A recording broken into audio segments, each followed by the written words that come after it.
Everything is spiking together.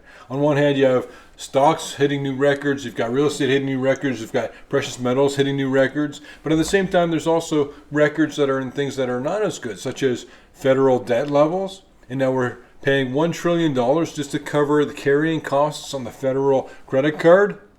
Federal debt takes $1 trillion. It doesn't go to anything except for debt servicing costs. You've got this great American debt bomb absolutely eclipsing the sun. And inflation has been so high for so long that the average American family is paying $709 more per month than they did 2 years ago for groceries just to feed their families. Case in point, since I released the Great American Debt Bomb video, which was in March 29th, 2022, the federal debt since then has ballooned by $5 trillion. It was at $30.5 trillion on March 29th, 2022, and it's increased now to $35 trillion. And you guys know I had an article published by the U.S. Congress, and it was entitled, America's Past the Point of No Return. When was that? Do you remember? It was exactly, that article was published on August 9th, 2011. That's how long I've been talking about all this stuff. People are coming along now talking about it because it's in the focus now, but I've been telling you that it's been on the way this entire time, and I'm telling you now how it's all going to play out, and it's not good. But since I published America's Past the Point of No Return on August 9th, 2011, the federal debt has risen from $15 trillion to $35 trillion. It's increased by $20 trillion since I was warning about this debt bomb. It will explode. It's from CNBC. Debt held by the public, boosted by large deficits, is going to reach its highest level ever in 2029, and then it will continue to grow, reaching 166% of GDP in 2054, and remaining on track to increase thereafter. I have a big problem with that whole word salad because right now we're at a new record. 1 minute from now, 1 second from now, we're at another new record. You say in 2029 it'll be a new record? It's going to be a new record in 2024, in 2025, in 2026. Every second we have more debt than we've ever had. That's not changing. And that is still the same problem I was talking about since 2011. So what we have now is this major detachment between asset values and economic realities. And in that, there's a lot of risk and chaos. This is from Investopedia. New signs of weakening economy heighten concerns about high interest rates. A trio of economic reports came in below expectations, raising the prospect that high interest rates are seriously slowing the economy. Manufacturing activity was lower than expected, construction spending was lower, and more people filed unemployment claims.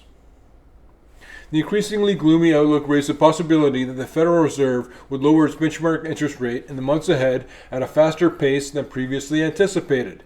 Now keep that in mind when we talk about the report that came out this very morning. But first, I want to continue on that construction spending fell in June for the second month in a row.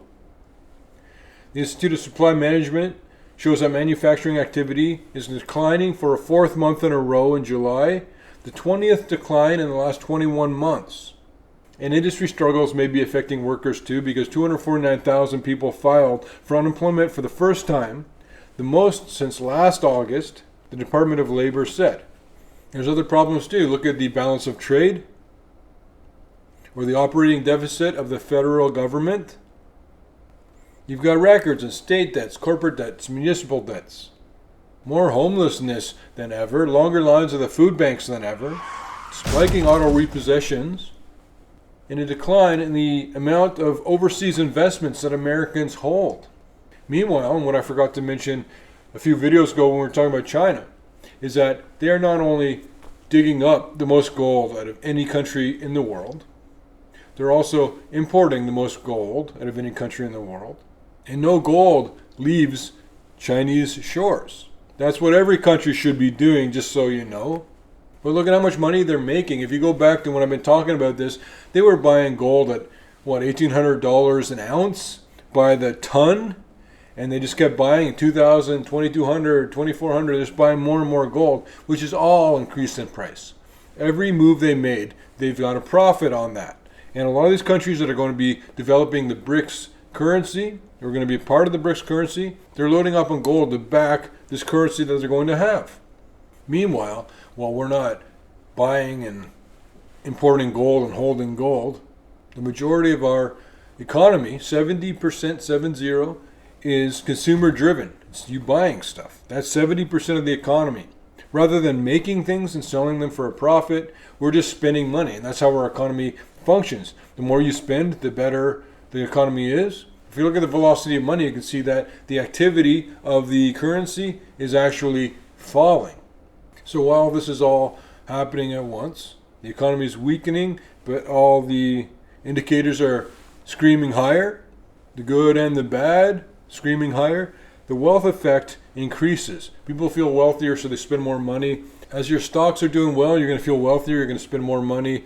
As your real estate increases in value, you're going to feel wealthier, so you'll spend more money. You'll feed into this consumer-driven economy. And there's more job owning right now than there has been as far as I've ever seen.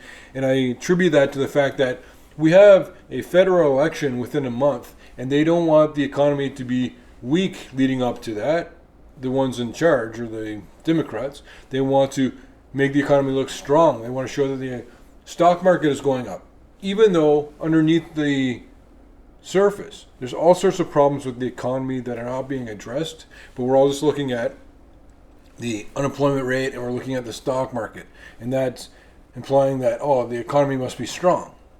This is going to be an issue because the reality has a way of always eventually coming out, even if it takes a long time to get there. Here's a chart of monetary creation. And yes, we're going to have way more money created, big time, and that's going to mean things like real estate and stocks can increase in value, seemingly, nominally, because it looks like it takes more, and it does take more US dollars to buy the same thing. So you can say, wow, my grandfather's house was $40,000. Now it's worth $400,000. And you say, wow, what a great investment. And it actually didn't increase in value as much as it just takes more dollars to buy the same thing now. But between the monetary creation and they're going to be lowering rates pretty aggressively, both of those are really good for the stock market and asset values. Really bad for the dollar. But all this currency debasement is going to play out exactly like this. I encourage you to think of every single penny that gold prices increased. It was never an increase in the price. It was a requirement of more US dollars needed to buy that same asset. So if gold prices go up $10 an ounce, it just means that it takes $10 more to buy the same thing it did the day before. Well, this weakening dollar, which will be exacerbated even more by lowering the rates, will mean inflation across the board. And Venezuela had the best performing stock market in the world, best performing gold prices in the world, because their currency died as their economy fell apart. This just came in this morning. Inflation rate at 2.4% in September, topping expectations. Jobless claims are the highest since August 2023. My premise is that when the mud hits the fan, a lot of things are going to be changing in value for the worse. But I believe that gold prices and precious metals will hold up because the big underlying problem is the debasement and the devaluation of the US dollar currency, which will play into higher gold prices. There will be a time to get out of your gold mining stocks. Take your profits, cash out, and then invest that in things like the Magnificent Seven. But that is not yet. And I'm keeping a close eye on it. This is one of the things I'm watching for. And I know that if you subscribe to this channel, or if you subscribe to my Stock Pick newsletter, you're going to be talked through the whole process as it happens. I'll give you plenty of warning. And my best estimates right now that we have a couple of years left before we have to worry about it. But I'm keeping an eye on it. So that's why you subscribe to the channel. But I believe that gold prices are just getting started, and now they've been noticed. I noticed them, you noticed them ages ago. Now everybody else is noticing them, just like the debt levels that we were talking about since 2011. You still got years of gold climbing, in my opinion. And silver will do even better. It's already doing better than gold percentage-wise. And no matter how high the stock market goes, no matter how high real estate goes, it'll fall from a higher height.